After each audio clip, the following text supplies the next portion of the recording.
Hello friends, today I am starting with section 129, that is financial statement. In section 128 we have read about what all books of accounts, books and notes and financial statements that are required to be maintained by the company. So in this section it's about financial statement, what all financial statements are required to be maintained by a company. That we already know: profit and loss account or income and expenditure account, balance sheet, cash flow statement,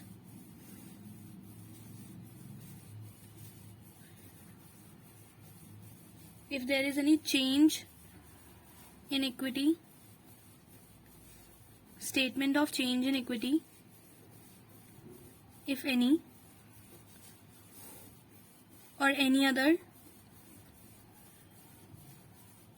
notes that form part of financial statement. So these financial statements are prepared for every financial year, and as per schedule 3.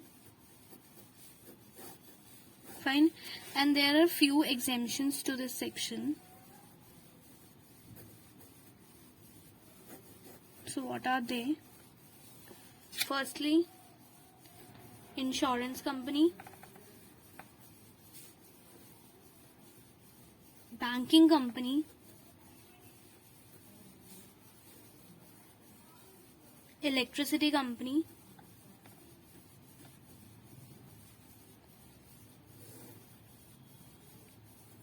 or any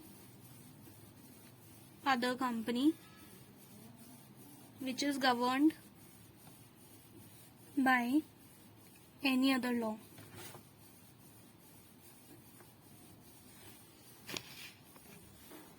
Then next point is laying of financial statement. So these financial statements are prepared so that it is to be laid in every annual general meeting. Fine. And these financial statements are laid in every every annual general meeting by directors.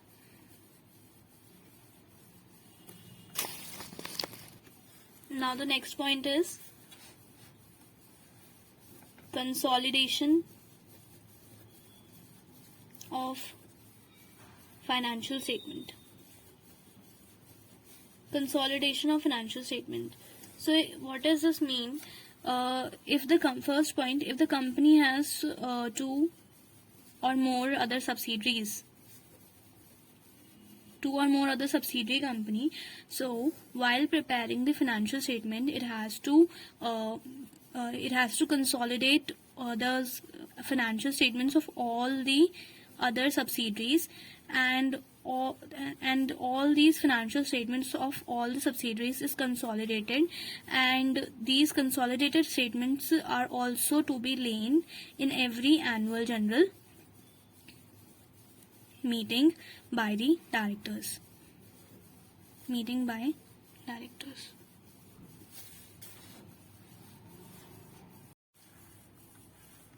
So if the company is preparing a consolidated financial statements, so it has to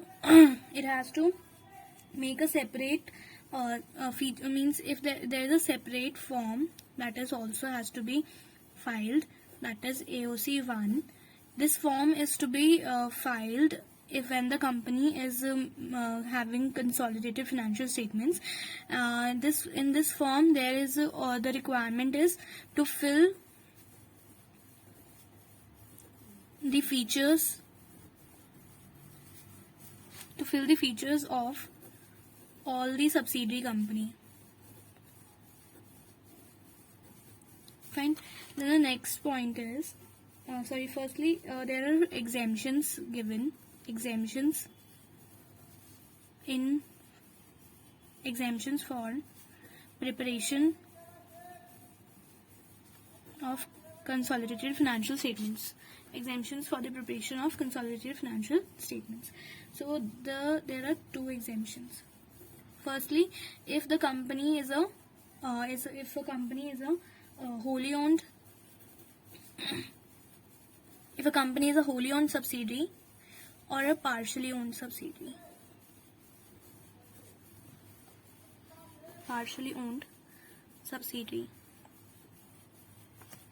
Secondly, if the company is an unlisted company,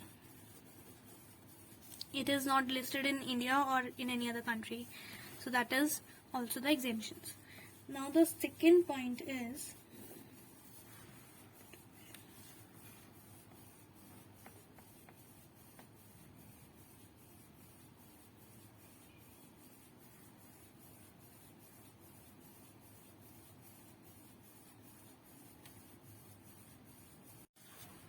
now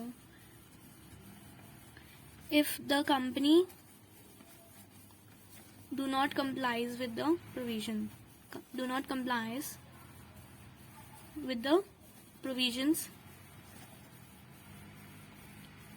of section 129.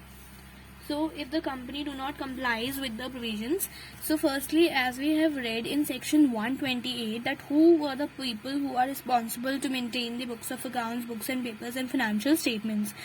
So they were like managing director, whole-time director, CFO or any other person. So these people will be liable for imprisonment and penalty. So what are that? So if these people are present, or if these people are not present in the annual general meeting. So if they are present, then all these officers, managing director, whole-time director, CFO and any other person, these people will be liable for penalty. Or if they were not present, then in that case all the directors will be liable for this penalty. So what is the penalty? That is imprisonment up to 1 year or fine, which shall not be less than 50,000 but which may extend to rupees 5 lakhs. Now there is an example. Let's say Mr. A is a person who is a subsidiary. It's a company who is a subsidiary company of B, and B is a holding company. So in this case, B will consolidate the financial statements of A Limited. Fine. So that's it for this section. I hope you will understand it properly. If you have any problem in this section, you can write it in comment section. Thanks a lot for watching.